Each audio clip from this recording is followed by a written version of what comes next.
Welcome, listeners. This episode is a little different. I'm talking about a lawsuit that was brought to my attention that is very, very, very interesting to us as social media consumers.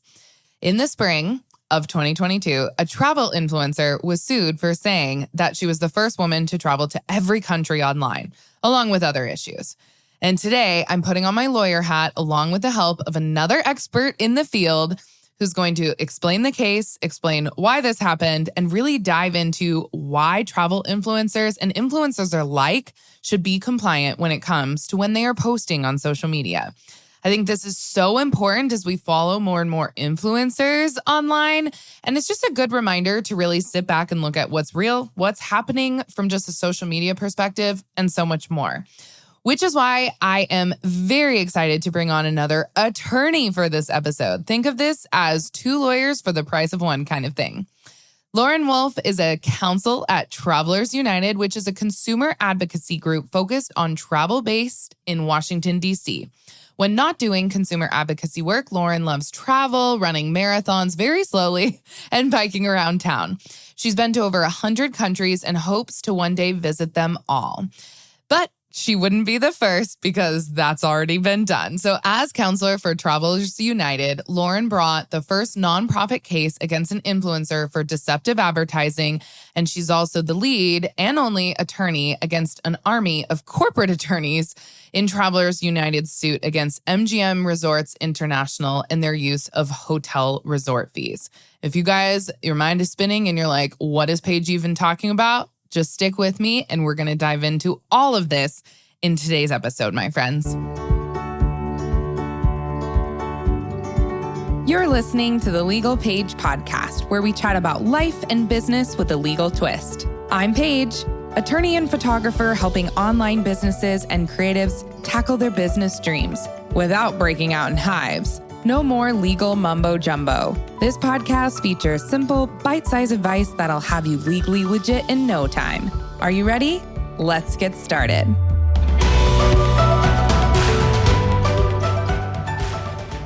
As a reminder, before we get into this episode, I am legally obligated to give my disclaimer. I am an attorney, but I am not your attorney.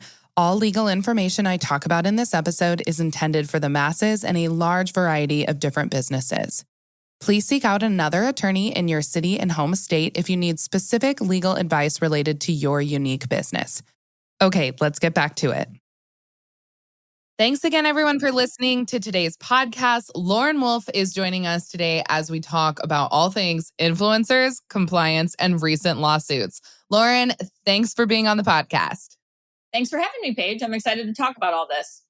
Fabulous. Well, Lauren, you are going to be doing a lot of the talking on today's episode, which I'm excited about because I love having other lawyers come on and talk about their expertise and experience within certain niches. And this one in particular is so good because people follow influencers or are micro-influencers or are influencers that are listening today. So, Lauren, first, can you just give everyone a little insight into who you are, your background, and why this topic is so important to you? Yeah, so I'm currently counsel at Travelers United, which is a small nonprofit based in Washington, D.C. that is exclusively focused on travel consumer protection. So it's the perfect job for me because I love travel, and I have ever since I was young. I'm originally from Michigan, where I often still am quite often. And relevant to this discussion, how I kind of got into this issue of following this particular influencer is that I went to Smith College, which is an all-women's college in Northampton, Massachusetts, that, to say the least, is big on women's history. So alumni include a very wide range of historical female characters such as Betty Friedan, Sylvia Plath, Nancy Reagan, Gloria Steinem, Barbara Bush, Senator Tammy Baldwin, and of course, Ann Martin of the Babysitters Club. That's my favorite.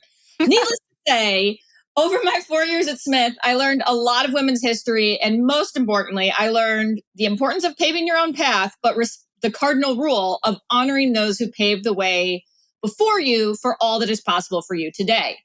And that's kind of how I had a problem when I first saw this particular influencer on the Today Show in 2017 claim something that I knew wasn't true. And ever since then, I've been kind of following this influencer and other travel influencers, but this one seemed particularly problematic, and that's how this lawsuit came about.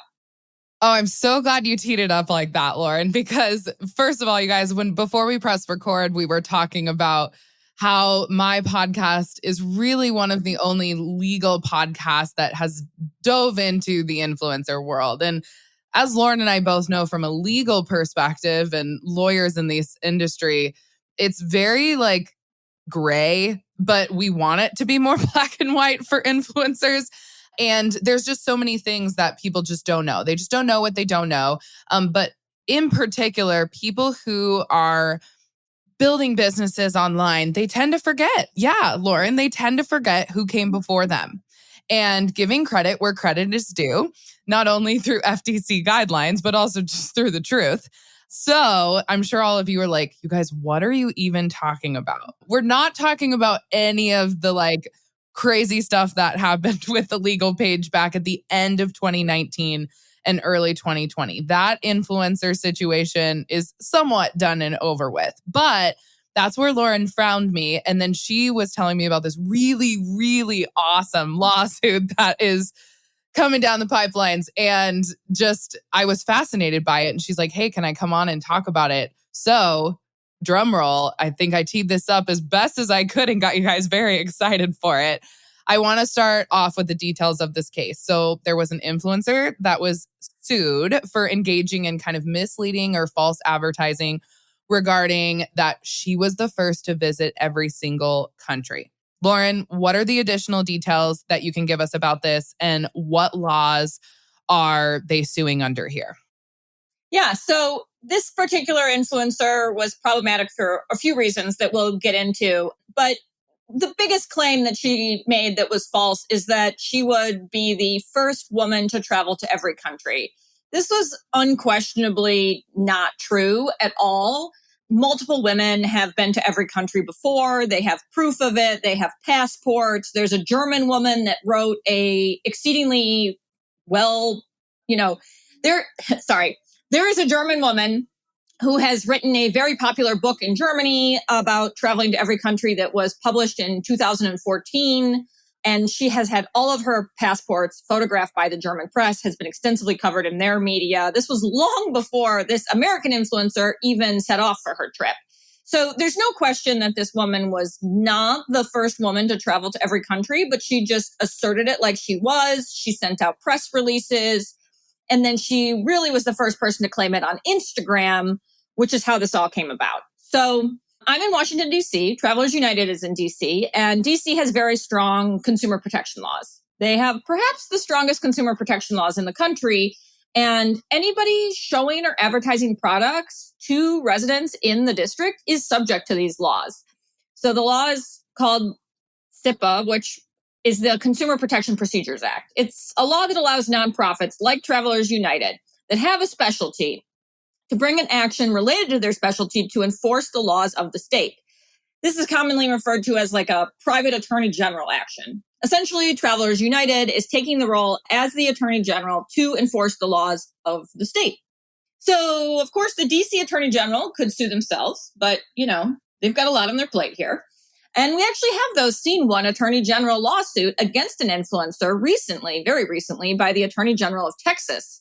That's the first attorney general case that I certainly know of, and I think that has existed against an influencer directly. The FTC, which is the Federal Trade Commission, could also take action. But the FTC has let it be known that they're understaffed, but the political pressure is certainly on them to act on this issue. And with a young, very smart chair who clearly knows and gets this, hopefully she'll take on the issue of false advertising by social media influencers as a really important issue soon. So when researching this case, I found that there are three big issues with travel influencing today that are problematic. Number one, the lack of clarity about what is a sponsored post. And really all influencers kind of might have a problem here or there with that. Yes, they do. Exactly. And then there's issues with reviews are pretty serious, and reviews by travel influencers that are not marked as paid reviews on TripAdvisor or other places. If you're paid to stay at a hotel and then you leave a 5-star hotel or 5-star review about that hotel, you need to note that in the review. people are not doing that. And the third is false biographical info to make oneself seem cooler to get more fans, more followers. The influencer in this case was the only one that I found in the travel influencing world who really had all three issues. And there's actually, kind of related to the third issue, an interesting fourth issue here, which is that she's not just making up claims saying she was the first woman to travel to every country when she's not. She's also making up sponsorships she does not have in order to seem cooler than she is and in order to get more fans.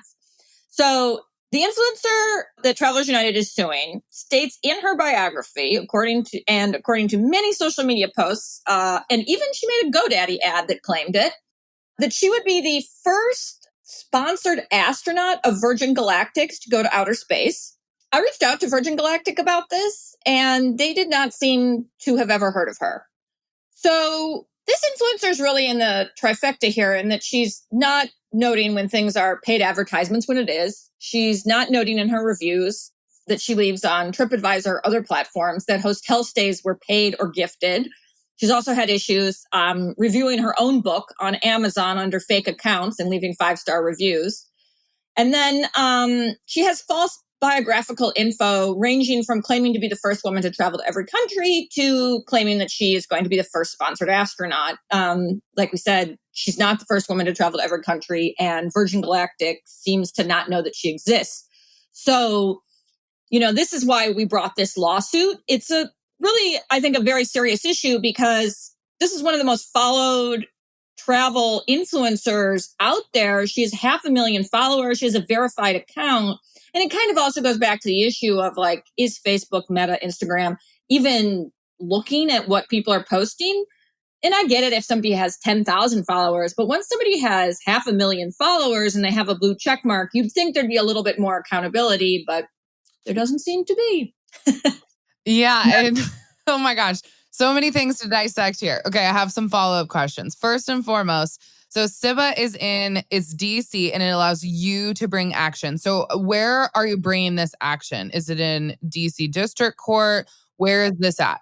Yep. So just a local DC court here is how you bring the case. Okay. There's a lot of different states where these actions can be brought, but only basically in states that have strong consumer protection laws. Yeah, that's what my secondary question was. You already got to it. I was like, so what happens if your state doesn't have really good consumer protection laws and doesn't allow, some entity to bring this action for them? Then they're just resting on, like you said, the Attorney General and the FTC, which obviously you and I both know has not done anything, really. Yeah, that is unfortunately true. I think, though, that we're going to see more and more compliance as this is the first that I know of nonprofit lawsuit directly against an influencer.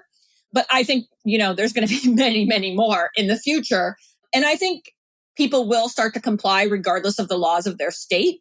And like I said, I think it doesn't matter where you live at all. I mean, in the world, you're subject to the laws of Washington, D.C. You're subject to the laws of the United States if you're selling products that people in D.C. can purchase. So it's always just a good default to just basically be honest, follow the FTC guidance, and just be honest with what you're posting.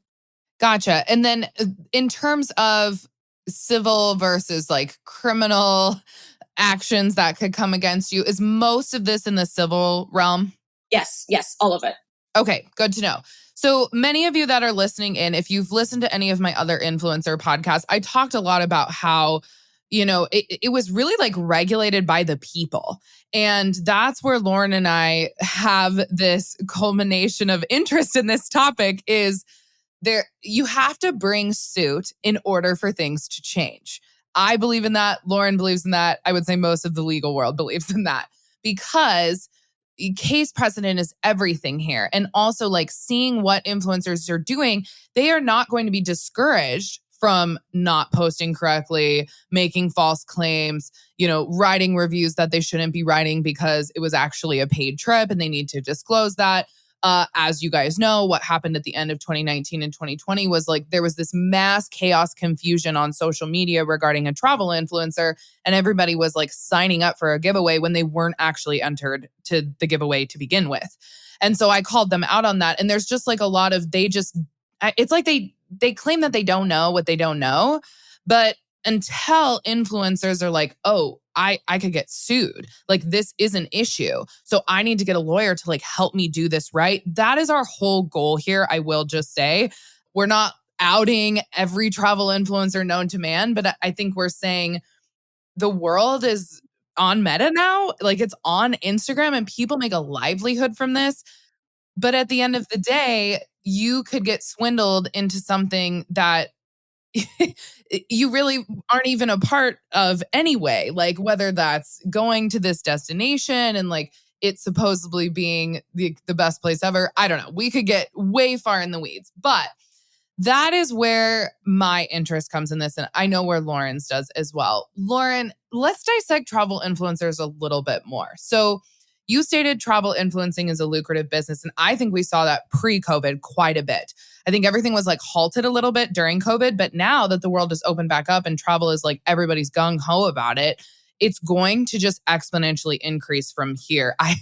I don't know about you, Lauren, but I feel like there's been travel influencers in the making that have just been like waiting for 2022. And they've been like building their accounts and everything for the past couple of years. So when it comes to social media, most of us love seeing all this content from amazing influencers. I follow some really awesome travel influencers that I love, that I also feel are very good about doing their FTC, due diligence in terms of hashtags, sponsored ad, those type of things, making sure that they disclose all of that and are forthright and really conspicuous in disclosing that to potential customers or consumers that they are displaying this to on social media. But what happens when it crosses that legal line and influencers are no longer following the law? Like, they've stated false facts for likes and things along those lines. What is your take on this travel influencer legal situation that's going to continue to happen time and time again for, I would say, many years to come? Yeah. So, I mean, I think this is a great question and a great issue. And, I was talking to some friends, obviously, about this casually. And, they were like, oh, Lauren, if I go to Miami and post some bikini shots, like, don't sue me. But like, if you have an open account that's open to the public and you want to go to Miami and pay your own way there and post a bunch of bikini photos at an awesome hotel in South Beach, like, great. More power to you. I hope you get a lot of likes. I hope, everything that you wanted happens with that. The problem is, once you start, say, staying at the hotel for free and talking about how awesome it is, then you have to disclose that. If you leave a 5-star review of the hotel after they paid you to stay there or gave it to you for free, you have to note that in a review that you leave on TripAdvisor or Yelp or Google or whatever. So, like, it's not an issue until you start selling products. Like, you could basically, travel down to Miami on your own dollar and say whatever you want, more or less, on Instagram. But when you start posting affiliate links, when you start getting sponsored trips, you have to make that clear to the people that are looking at the content. If you have 3 followers or if you have 3 million followers, it doesn't matter. And it doesn't matter if you're in the United States or you're not in the United States. So once an influencer starts promoting products, putting up affiliate links, directly selling to consumers, that's when making false claims becomes an issue. And that's what happened with this lawsuit that I brought for Travelers United. Now, I don't know if you can disclose this or not, but I'm sitting here with a bazillion questions in my head. One of them being, to what you just said, did this person even know? Like, what is your experience with these, not just travel influencers, right, but huge influencers online? I could call out a few here, but I'm just going to not, because then you guys would know who I follow. But I have people that I follow that have millions and millions and millions of followers. They're obviously affiliates. Like, they make so much money per month just doing that, just posting on Instagram. Like, that's all they do. Do these people like get lawyers when they first start? Or what is your experience with that? Like, do they just lawyer up when they get sued? Are they just like kind of super, super risky people and they just wait until something bad happens? Yeah, I think that there's been basically no enforcement by the FTC, almost virtually none. And what has happened has only been against brands, really, not influencers. And so people feel like they're above the law. They don't think that anything applies to them. And I think they haven't seen influencers directly be sued yet. So seeing the Texas Attorney General sue an influencer is a step in the right direction. Seeing this lawsuit, which is, as far as I know, the first nonprofit, private attorney general action against an influencer, I think that people will start paying attention. And yeah, I think that, if you're trying to really make it as an influencer, you might want to check the laws of what is going on here. And I would not say that working with a brand specifically, that those lawyers are going to give you necessarily the correct thing to write. I think some of the brands, unfortunately, are clearly not vetting their influencers or looking over the content the influencers are posting enough. I don't even think they have lawyers clearly based off of what some people are posting that I've seen in brand deals. So just protect yourself. And it's really easy if you're being paid to, fly on a certain airline or get a hotel stay or promote a camera, just post ad at the beginning of your caption. And that's really it. You just make it clear, make it obvious to the viewer, and that's it. And people aren't doing this because brands want to have it seem like genuine content. And you do see, though, pretty good disclosures if you look at anybody who's usually promoting like a highly, highly regulated industry like alcohol or credit cards. So you'll often see, particularly in the travel world with like the points people, there's all sorts of different popular points bloggers. And usually their affiliate links are very, very clear because they have credit card and banking companies who have, lots of lawyers looking over, and they want to make sure that, people know that this affiliate link is an affiliate link. But, influencers who are, say, more based on TikTok, who aren't promoting banking products, might not have as strong of or as good of lawyers as these giant banks. So they're not, they might be trying to skirt the rules to make the post seem more genuine. And they really shouldn't. They should just simply note that something's an ad when it's an ad. Yeah. So in terms of like influencers, I think what we're saying here is, you're probably you genuinely do not know the laws on this. You're maybe not like intentionally doing it, but you're also not intentionally trying to seek out the right way to do it.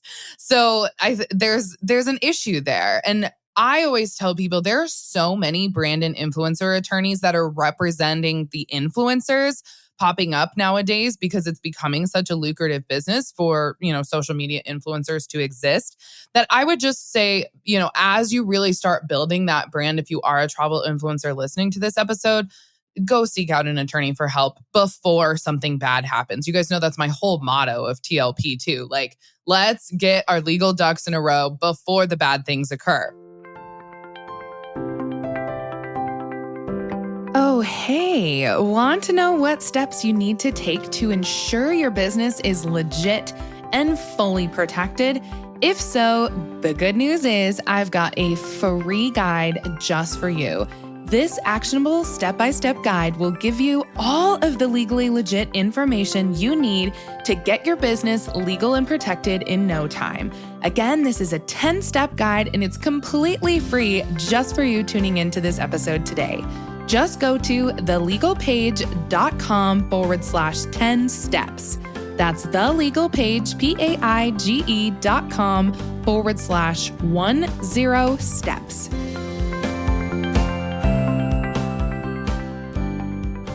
Now, my second question, Lauren, here is in regards to consumer protection. I just want to know why.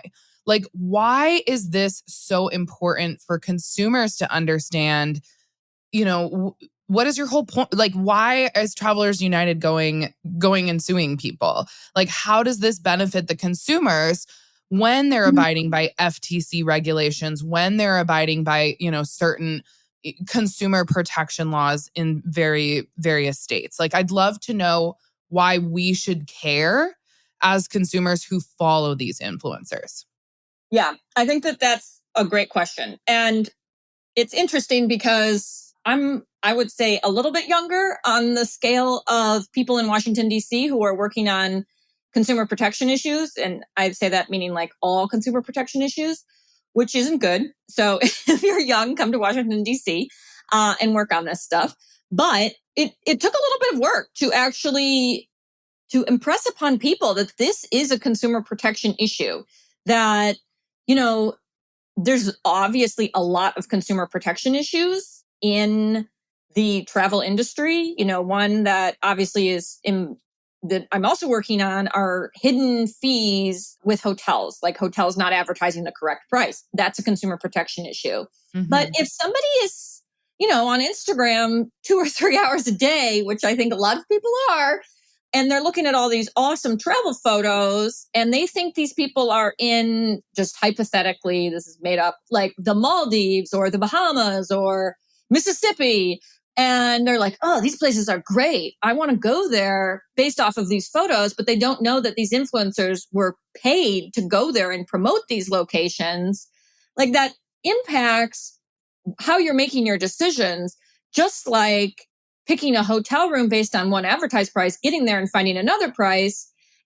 That's also, you might not have made that decision if you had gotten all the info. So it's really, to me, kind of a basic consumer protection issue that, everybody, 50 years and younger sees every day. If they have an Instagram account, and if they're on TikTok. So the younger you are, I think, the more likely people understand how important the content on Instagram, TikTok, etc. is, and how much it influences people's decisions. And it really does in travel. And we've heard from, people who own hotels, and they might not understand. They might be a little bit older. They might not understand how social media really works, but they want to work with influencers. They know it's important, but they don't know how to vet them, or they don't know what the rules are. And so I think it's really important to take a stand as a group that stands up for literally travel consumer protection, to say, listen, these are the laws. You have to stay within the laws. We love travel influencing. We love the photos, but we just want to make sure that people know what they're looking at is paid or isn't paid. And we just want to make decisions based off of all the info that we have in front of us that's accurate. Yeah, giving consumers the truth, the most accurate information possible, so they can execute a well-educated decision when they're making travel choices, when they're buying beauty products from an influencer online, you name it. So how, Lauren, can we make sure influencers as a whole are following the guidelines? Yeah. So honestly, it is extremely simple, I would say. If you're paid, or even if you're just gifted an item, even if it's from your best friend's Etsy shop, just put ad or gifted at the beginning of the caption for the post. It does not have to be hashtag, but it should be the first word. And do not try to hide it way down in a bunch of text. Like, that's not clear and conspicuous. You're just trying to hide it. Make it clear at the very beginning of the post. And also, it's, I think, very, people think, oh, stories don't apply because they just disappear. No, stories are subject to this as well. And it has to be, as I say, clear and conspicuous is the phrase. Like, just make it clear. If you can't, for, whatever platform you're on, post ad or advertisement over the image in a story, then just tell the viewer verbally, though you should try to do it verbally and posting, because some people listen silently. Mm-hmm. If you're doing a live event on social media, recognize that, people join in the middle of these events and they join late. So if you are, just say hypothetically, being given money to promote a certain airline, repeat the fact in the live that this is thanks to the sponsorship of said airline every few minutes. Just make it clear that it's an ad, easy breezy, just make it clear. Also, this I would think goes without saying, but obviously is an issue here. Do not make up or massively exaggerate your accomplishments to get press and more followers. If your goal is to become an influencer, which is an awesome goal, please, I love all the travel content, just do it honestly. People want genuine content, and brands certainly do not want to deal with potentially lying influencers. Brands know the power of social media, and they know that they have to work with influencers. But the more genuine and truthful an influencer is, the better. We know that, the more engagement people have is because, people find that said influencer genuine and they seek their advice. So somebody that they know is being honest is great for a brand, because they know that person is going to be a great person to convey the message, and that the people who eyeballs are on that ad will know it's, genuine, even if, it's paid, the person's honest about it, and it probably works in with their brand anyway. Yeah, and you're going to have a lot of less disgruntled potential customers from this if everything is just happening genuinely and truthfully. Lauren, I just wanted to say this as a tale upon what you just said. Everyone listening, recognize that people join in the middle of the event if you're doing a live or the middle of a campaign. That's what I wanted to say, Lauren, because that is what happened in 2019 and 2020. It was, you guys, like I'm talking about it because it was like December and then this whole thing like happened the first week or like over Christmas and then the first week of January 2020. And they were not clear and conspicuous to people who were like joining the giveaway in the middle of it and at the end of it. And nobody knew you had to do like all of these different things because it wasn't disclosed. And they're like, well, we disclosed it at the beginning.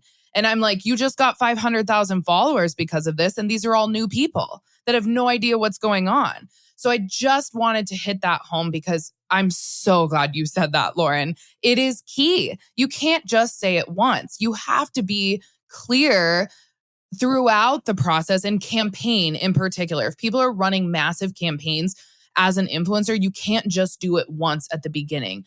You have to do it each and every time you're posting because different people are going to see it. And as we all know, as we're on social media, only 3 to 5%, if that, of your followers see things the first time you post. So you have to like continually post. That's why campaigns are elongated. But I am like, yes, Lauren, all about that point that you made. And I just wanted to hit it home for people because as consumers, we can be so deceived if we are entering things in the middle of, say, a live event or a campaign. And you're just like, wait, what's actually going on? Am I actually getting the right deal? Wait, is this a commissionable link? Are they getting paid for this? Is this the right thing for me to be clicking on? Am I actually signing up for a giveaway or not? Yeah. Okay, I digress. I'm going to move on, but you guys know what I'm talking about if you know what I do want to say though, like, I think that people might not know how legally questionable giveaways and complicated giveaways can be. It might seem like, oh, I'm just giving away this mug or, oh, I'm just giving away this trip. No, this is basically like a lottery. And so there are serious laws regarding this stuff. And honestly, like if I was an influencer who was starting out and I didn't have like a lawyer writing up maybe what to post, I would not just start doing giveaways. It's actually very legally tricky. Maybe stick to something else. Yeah, seriously, so tricky. And I find it fascinating too, Lauren. I'm glad we're still talking about this because there were so many consumer protection complaints that were filed against the FTC, that were filed against these influencers that I'm talking about in the state that they're registered in the state that they live in, and nothing was done with it. And this is kind of the whole point of the episode we're talking about today is things have to be done. And people need to take action. Nonprofits need to take action, but also states need to take action and the FTC needs to take action.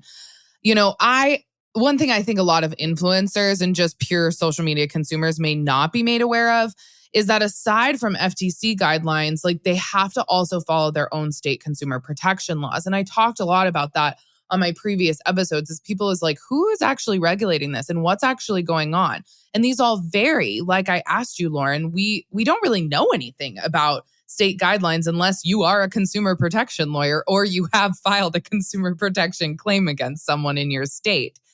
And some are going to very strict policies, like you said, like DC, while others are kind of relaxed. I'm sure there's going to be some trickle-down effect in the lawyer world. You guys know I've talked about this. It just takes time.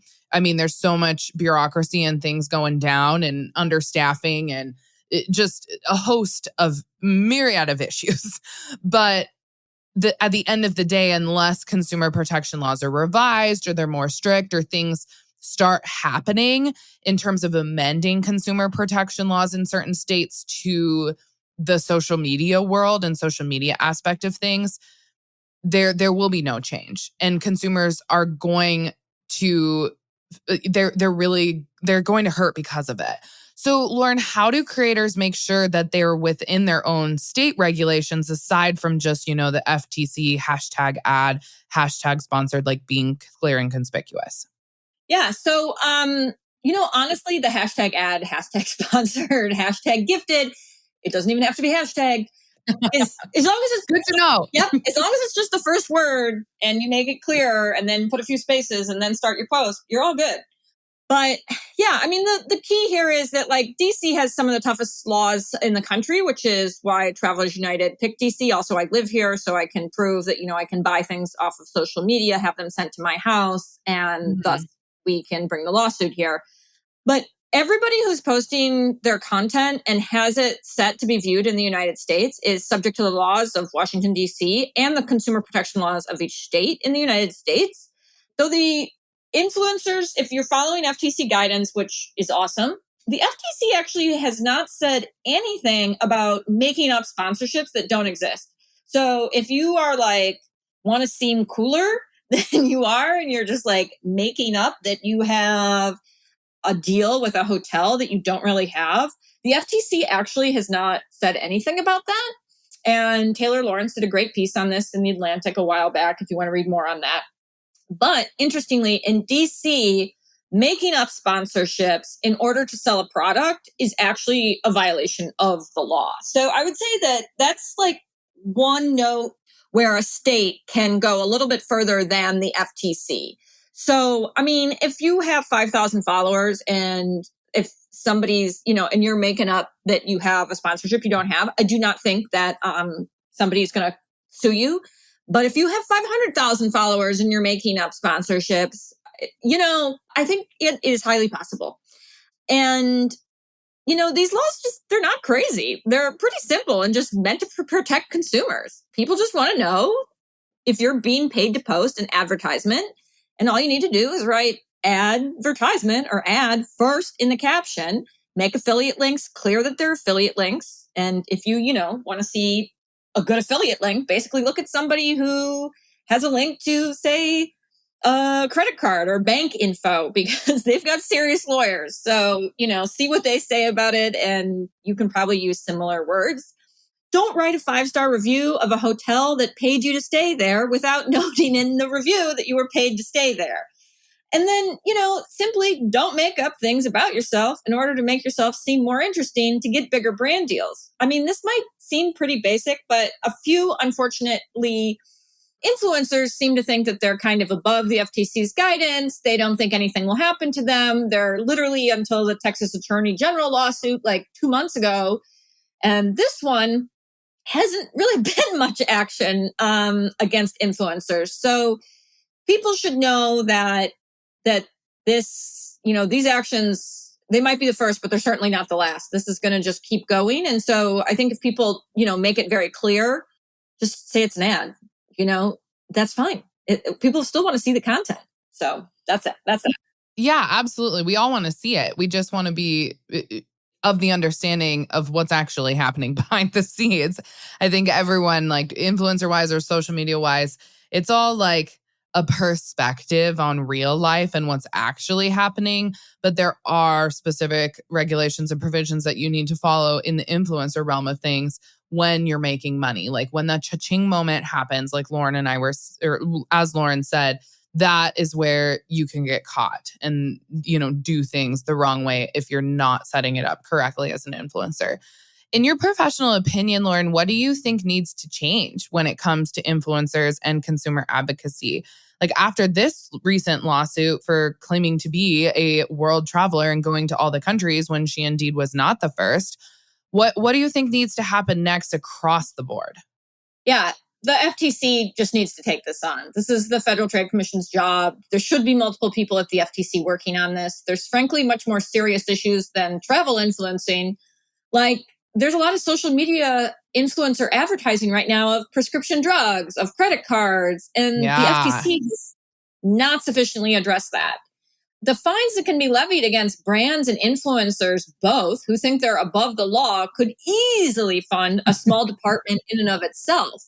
And I clearly think it's time. It's beyond time. And I think that this is clearly a bipartisan issue that would honestly have wide support. And like I said, I think it would fund itself. It wouldn't really cost the government anything. If anything, they'd make money. And if you want to, get active on this issue, you can urge your members of Congress to fully fund the FTC. I think that's really where we can get the most change here. And if you have a problem too, I would, contact your attorney general. But really, I think the FTC would be the one who really should take this on. Completely agree. I'm so glad you brought up like money, because I'm sure people listening in are like, cool, well, why doesn't the FTC just do this? And you're like, well, this is why. They don't have people to do this. They're underfunded. And what can we do to help? So I love that you stated, like advocacy as a consumer, get active, talk to your congressional representatives. They can do things. But I'm just going to stay here. This is such a like Paige opinion. So whatever, you guys take it as it will. We have a lot of like older congressional representatives across the United States. Like it is not the percentage of younger representatives representing all of us who are on social media constantly. They're far and few between, I would say. So many people probably don't even like know this is an issue, or they've like been told about it from people that work for them, but it's not a high priority. It's the people who are lobbying for the high priority things that they're getting the most like, in the info on, and they're making the most changes on. So there really is something to be said about being a consumer, and you can advocate for change too. Like we can all do this together. And Lauren, it is bipartisan, because it doesn't matter what side of the aisle that you're on or what you believe in. If you're on social media and you're following influencers, we're all in this together. Now, I know there are probably tons of questions that are going to pour in. So I will probably divert some of them to Lauren. We may have to have her back on the podcast. We may have to have someone else that's in this world as well. Because with social media, you can see like anything from anywhere virtually right in the palm of your hands. So how do international influencers play a role in this? Because we've talked a lot about US laws. For instance, I follow a travel influencer. I think they're based out of Belgium. I'm not quite sure. I mean, they're all over the world, right? So who knows where they're actually from? But I'm like, what guidelines do they follow when their content can be seen anywhere in the US? Like, are they also needing to abide by, say, this strict Washington, D.C. consumer protection law if people in D.C. are viewing their content? Yes, 100%. So this is an excellent question. And if the content can be viewed from the United States, and if the items purchased via those social media links of the influencer, if I can purchase it in DC from your link, the influencer is subject to not just US law, but DC law, no matter where these people live, no matter what their citizenship is.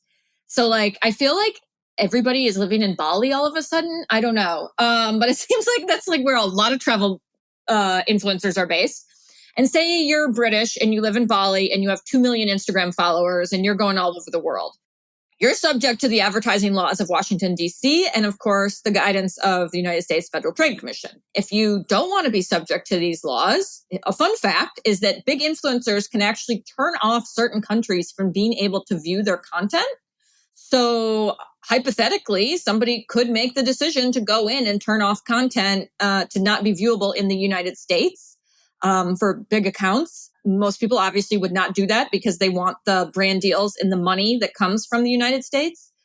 But if your content's viewable from the United States, you're subject to US laws. But some other countries, such as Germany, have even stricter laws regarding social media. I've actually spent a few years of my life in Germany and follow quite a few German social media accounts.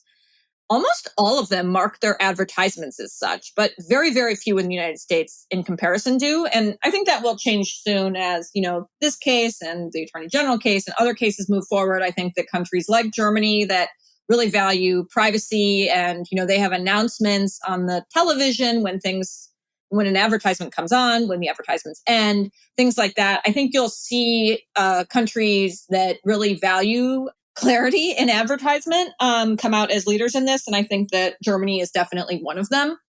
Another thing that's important and that is something that, impacts not just travel influencers, but anybody that is bilingual or trilingual and might be running their account in multiple languages, which is definitely something that a lot of people do. in the United States, I think it would be probably most common if somebody's bilingual in Spanish and English, and they post often in both languages. But if you are specifically advertising and talking in a hotel in Spanish, make the advertisement, you can say it in Spanish, write it in Spanish. If you're speaking in English, just write it in English, advertisement. And if you are ever in doubt, just write it in both languages. So, you can't be running an English language account that's mostly in English and then write, advertisement in Spanish or vice versa. This is actually something that the FTC has noted in its guidance. It has to be just keep writing in the same language. So that's also a fun fact, because I think that there are a lot of accounts not in the United States that use, Spanish and English. I've watched a lot in Germany that do German and English.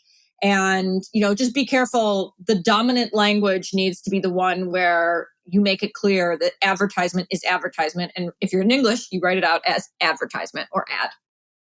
Super, super fun fact. I didn't really think about that. So I'm glad you noted it. Now, Lauren, I know that your passion doesn't just end here, but you're also an advocate for consumers everywhere, especially in the travel industry as well. So just out of curiosity, I do want to ask about your campaign to end resort fees, and why is this a passion of yours, and how does the FTC play into this? Yes, this is definitely a passion of mine. I went to Key West in 2016 and paid $400 in advance for a hotel room. It was the most I'd ever spent on a hotel room. I was there in peak season, and I was told that I had paid in full. I got to the hotel and they demanded another $20 for the key to the room in the name of a resort fee. And I was so mad. And as a lawyer with a background in political advocacy, I just was like, this is illegal. And when I got back to DC, I started working to really end these fees. And in my work advocating against hotels' ability to charge these hidden fees, I've met with the FTC. I've gone there. I've urged people to file complaints with them. Again, I really think the FTC could and should take this on now, but there's a bill in Congress that would force them to, though. I think that they could do it now, though, without Congress forcing them to make it happen. But this bill has really gotten a wide range of support from some very far right Republicans to some very far left Democrats. So it's, again, a very bipartisan issue. The only problem is that here, the hotel lobby is extremely powerful and has a lot of sway over politicians from states where travel is a major industry. This is kind of actually relates back to the influencers, frankly, because, companies like Meta, like Google also have a lot of lobbyists. They're extremely powerful, and, they might not really want the FTC to come after the people that are creating content and bringing people to their site. So I think the FTC should stand up for consumers and, take both of these issues on. Oh my gosh, so interesting. But you filed a lawsuit, correct? Like, where is that suit at now? And what can consumers do to help this cause? Or if they have issues too, what does that look like legally? Yeah, so currently I have a case up against MGM Resorts International for their use of hotel resort fees. There's a few resort fee cases out there right now, two most notably from the DC Attorney General against Marriott and the other from the Nebraska Attorney General against Hilton. This is a slightly different case in that MGM is a casino hotel that charges resort fees on rooms that they claim are comped. And comped means complimentary for any of those who do not hit Vegas too often. They're rooms that are given out to high rollers, high spenders in a casino with the idea that if somebody gets a free room, free in quotes, they will be lured into the casino and the hotel will more than make up for the loss of the free room by, getting people to lose money on the floor of the casino. But is a free room if they're charged a resort fee? So this is the first case to address the issue of if resort fees can be charged on rooms that are advertised as complimentary. And you may have seen that since bringing this lawsuit, MGM has entirely changed its loyalty system. So, that might have a relation, might not. Who knows? But it's interesting because I think that this is a very important issue. I am a big fan of MGM hotels. I've been to many of them, and I don't think that people should be able to advertise a room as comped when it is not complimentary. The case is still ongoing, and currently we're scheduled to go to trial early next year. Yeah, I love MGM as well. I've stayed there in Vegas Oh, I love it. as you state that. But at the end of the day, right, we just want, if it's comped, it should be comped. It should be completely complimentary. And it's just like all this like deceptive, weird back end practices. And then you like, they ask for your card when you're going up to check in, and then you're just charged all these additional fees. And usually I would say, Lauren, and hit back at me here if I'm wrong, people just don't do anything. They're like, well, it's kind of like not a duress situation, but more like they have a lot more bargaining power in the realm of what you contractually were obligated to do when you gave up your credit card and you're like staying at the hotel and you're just like, okay, it's on my invoice, whatever, I'm just going to pay it. Like no one has the gusto to actually go against the massive hotel brands, which is why these nonprofits are so important for everybody to contribute to, because they can do this for you. But I'm glad you noted that. Lauren, before we wrap up the interview, what are a few last like remaining pieces of legal advice or suggestions, legal suggestions, right? We're lawyers here. We're not giving you like one-on-one legal advice. What suggestions do you have for influencers and creators who are trying to obtain that like influencer status with the check mark, or, the 500K or the 1 million mark? Yeah. So, first of all, I can't stress how much I do love travel influencer content. I really value it. On my rainy days working away in my house here in DC, I love seeing all the photos of people all glammed up across the globe. It's inspiring. And I know that it takes an incredible amount of work to get those photos and make the videos. That said, there is no reason to lie or to make up accounts to post fake reviews, etc., in order to, think you'll get to the next goal, more followers. Lying is very likely against the law if your goal is to become an influencer, aka somebody whose job it is to promote and sell products to those that follow your account. And these laws are not complicated. This is not a really complicated legal field. The consumers want to be clear, the FTC wants you to be clear, the DC law wants you to be clear. If you're given your first $10 gifted luggage tag from your best friend's Etsy shop, just note that the item was gifted.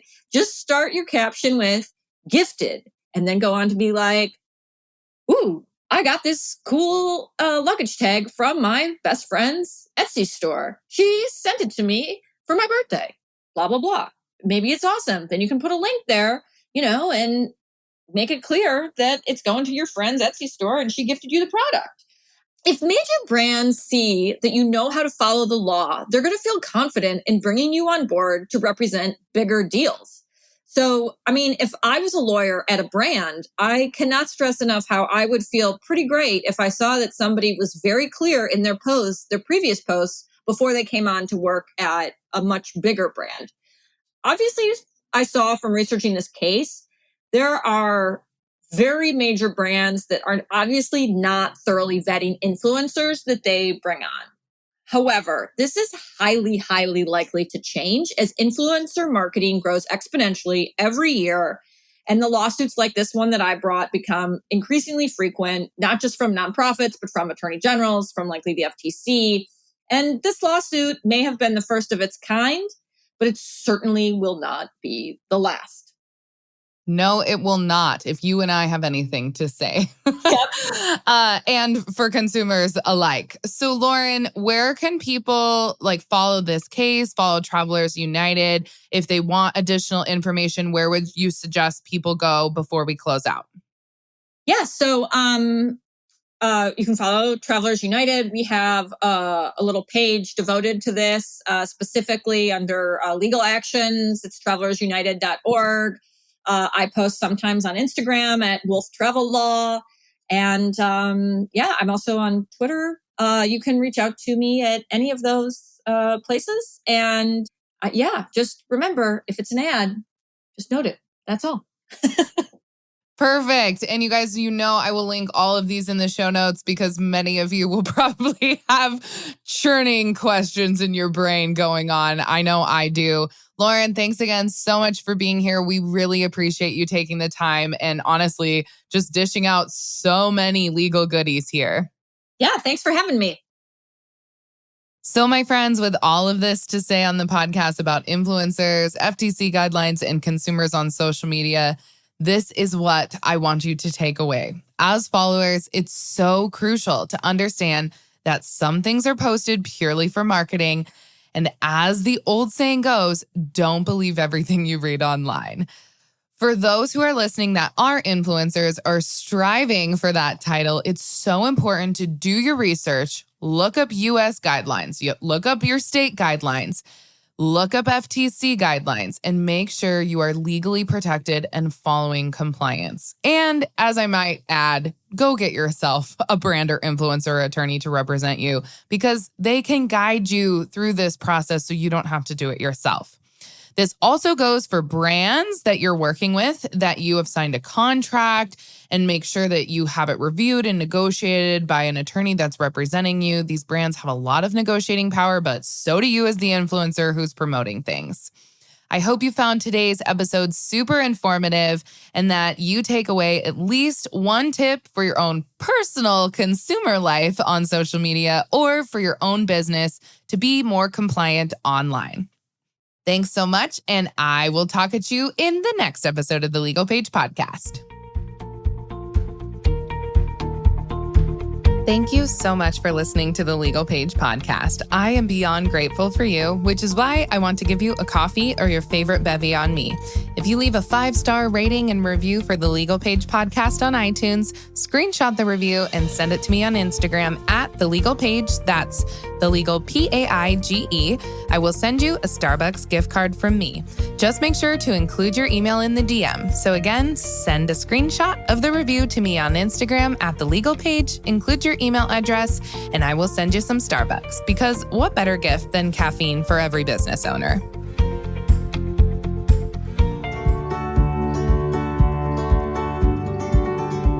Thanks so much for listening to this episode of the Legal Paige podcast. See, I told you being legally legit isn't so scary. Be sure to visit thelegalpaige.com for all show notes. And it would be super awesome if you could head over to iTunes and leave a review. Last but not least, don't forget to join my free Facebook group for unlimited legal and biz Q&A.